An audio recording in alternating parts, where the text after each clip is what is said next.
नमस्कार दोस्तों, मैं राहुल कुमार घोष, ट्रेन मैनेजर। आज हम ट्रेन मैनेजर का चर्चा करते हैं कि प्रमोशन किस तरह होता है, कितने दिन में होता है और इसका प्रमोशन के बाद क्या क्या फ़ायदा मिलता है। ये प्रमोशन से हम ऑफिसर रैंक तक पहुंच सकते हैं या इसी में ट्रेन मैनेजर में ही रह जाएंगे। इस पर चर्चा करते हैं कहाँ तक हम लोग प्रमोशन से पहुंच सकते हैं। भी एग्ज़ाम दे के और बीच में सर्विस प्रमोशन दोनों का चर्चा करेंगे। कुछ ऐसा पैटर्न है कि कुछ अपने आप प्रमोशन होता है, फिर बीच में कुछ उससे ज़्यादा के लिए आपको एग्ज़ाम देना पड़ता है। इसके बारे में फुल चर्चा मैं बता दूं कि अगर आप रेलवे की तैयारी कर रहे हैं तो आपको टीसीएस पैटर्न जानना काफ़ी महत्वपूर्ण है। टीसीएस 2018 से 2023 में सारे एग्जाम का पूछे गए question Kiran institute of career excellence में पब्लिश किया गया है, जिसे ये आपको काफ़ी हेल्पफुल होगा। साथ ही साथ जिसका मैथ कमज़ोर है वो इसे सॉल्व करके अपना चैप्टर या टॉपिक को मजबूत कर सकते हैं।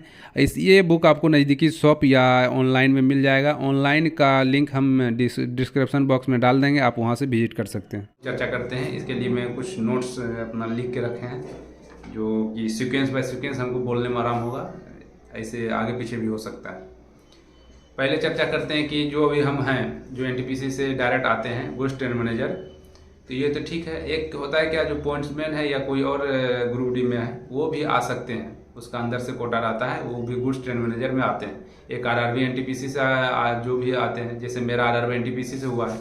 और बहुत सारा के जो पॉइंट्समैन 10 साल सर्विस कर लिया है या 5 ईयर्स जो भी कंप्लीट करके वो उसके थ्रू आते हैं, एलडीसी जीडीसी के थ्रू में, वो तो ठीक है। और जो आरआरबी से हम लोग जैसे एनटीपीसी से आते हैं, तो उसके लिए प्रमोशन का क्या है। अभी जैसे लेवल 5 में 29,200 में ज्वाइनिंग हुए गुड्स ट्रेन मैनेजर। उसके बाद हम कितने दिन के बाद हम बनेंगे senior goods train manager, level 6 का पोस्ट हुआ है। 3 ईयर्स मिनिमम लगता है, 3 ईयर्स, कहीं कहीं 2 ईयर्स में भी प्रमोशन हो जाता है। वो उस पर निर्भर करता है कि वहाँ पर किस तरह का कोचिंग मूवमेंट है और गुड्स मूवमेंट है, और कैटेगरी किस हिसाब से, कैटेगरी बाय कैटेगरी प्रमोशन होता है। जैसे हम जहाँ जिस जगह पर, यहाँ एसटी का प्रमोशन 1.5 साल में हो गया है, और कैटेगरी का ओबीसी हो गया, जनरल, ईडब्ल्यूएस, उसका प्रमोशन थोड़ा लेट से होता है, 3 साल में सबका हो जाता है। तो ये हो गया गुड्स ट्रेन मैनेजर से सीनियर गुड्स ट्रेन मैनेजर बनने के लिए 3 साल है मैक्सिमम मान सकते हैं। 3 साल में सीनियर गुड्स ट्रेन मैनेजर बन जाएंगे, और इंक्रीजमेंट तो हमेशा लगते रहेगा। बस लेवल 5 से लेवल 6 में आ गए, उसका जो भी एचआरए वगैरह जितना भी फैसिलिटी है वो मिलेगा आपको। फिर उसके बाद ये मन में आता है कि सीनियर गुड्स ट्रेन मैनेजर से आगे हम क्या प्रमोशन करेंगे। उससे आगे आप सीनियर पैसेंजर ट्रेन मैनेजर बनेंगे। उसमें जाने के बाद आपको सारा उसका फैसिलिटी मिलेगा, और उसमें एक चीज़ और फायदा हो जाता है, प्लस पॉइंट, उसमें टाइम फिक्स रहता है आपका ड्यूटी का, कितना बजे ड्यूटी आपको जाना है, कितना बजे आना है। क्योंकि उसमें कोचिंग में आप चलेंगे, कोचिंग में चलने के बाद ये टाइम टेबल मालूम हो जाता है, कितना बजे ट्रेन है, कितना बजे आएंगे। उसमें ये एक अच्छा हो जाता है, टाइम का शेड्यूल बन जाता है। गुड्स में कोई शेड्यूल नहीं है, कब जाइएगा कब आइएगा खुद को पता नहीं रहता है। एक ये हुआ। उसके बाद कितना दिन के बाद हम फिर 3 ईयर्स या 5 ईयर्स के बाद मेल एक्सप्रेस में मेल एक्सप्रेस ट्रेन मैनेजर बन जाएंगे, जिसमें आप, और वही सेम रहेगा जो सीनियर पैसेंजर ट्रेन मैनेजर का रहता है। बस इसमें यही होगा, ग्रेड आपका बेसिक बढ़ते रहेगा। और लेवल 6 के बाद इसमें प्रमोशन नहीं है, ये इसमें एक प्रमोशन और होना चाहिए, लेवल 7 8 जो भी रहना चाहिए, लेकिन वो नहीं है। कम से कम लेवल 7 रहना चाहिए, या बेसिक भी उसका। लेकिन ये इसमें कंडीशन नहीं है, आप लेवल 5 से लेवल 6 तक ही जा सकते हैं, सिर्फ प्रमोशन होते रहेगा। और उसके बाद आपको, और जैसे कि मान लीजिए लेवल 6 के बाद भी आगे प्रमोशन है, हाँ है, उसके लिए आपको एग्ज़ाम देना पड़ेगा। 5 ईयर सर्विस कंप्लीट होने के बाद आप उसके लिए एलिजिबल हैं एग्ज़ाम देने के लिए। वो एग्ज़ाम देने के बाद आप ग्रुप बी में जाइएगा। ग्रुप बी में जाने के बाद आप लेवल 8 का आपको मिलेगा एओएम पोस्ट है, वो लेवल 8 का है। उसमें जो आपको एग्ज़ाम देके जाना पड़ेगा, कम से कम 5 ईयर्स उसका सर्विस होना चाहिए।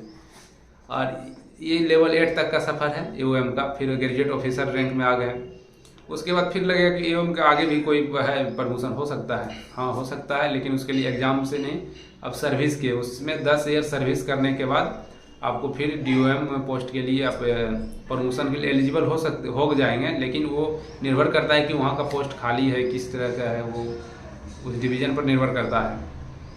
तब तक ऐसा भी होता है कि एज रिटायरमेंट की ओर सफ़र हो जाता है, एओएम में ही आदमी रिटायरमेंट कर जाता है।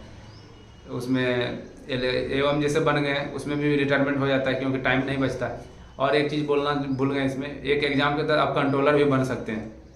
कंट्रोलर भी अब आप जिसको है क्या कि नहीं हमको कंट्रोलर जाना है, जैसे लेवल 5 में हम हैं अभी, जिसका सर्विस हो गया उसके बाद सर्विस उसका रहता है 2 या 3 ईयर्स के कंप्लीट होने के बाद आप LDC के थ्रू कंट्रोलर का वैकेंसी आने वाला भर सकते हैं, उसमें भी आप जा सकते हैं।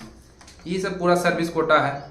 और ग्रुप C से ग्रुप B आने के लिए आपको एग्ज़ाम देना पड़ेगा। ग्रुप B से ग्रुप A आने के लिए उसमें प्रमोशन है, आप प्रमोशन से आप वहाँ तक जा सकते हैं। ये रहा फुल प्रमोशन के बारे में।